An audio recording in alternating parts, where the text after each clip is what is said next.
পিতামাতা, বিএনপির নবনির্বাচিত চেয়ারম্যান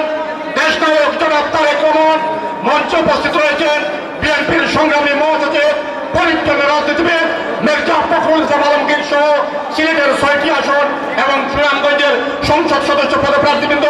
মাঠে রয়েছেন স্বেচ্ছাসেবক দল কেন্দ্রীয় সংসদের বিপ্লবী সাংগঠনিক সম্পাদক নাজমুল হাসান সহ সমবেত সিলেটবাসী।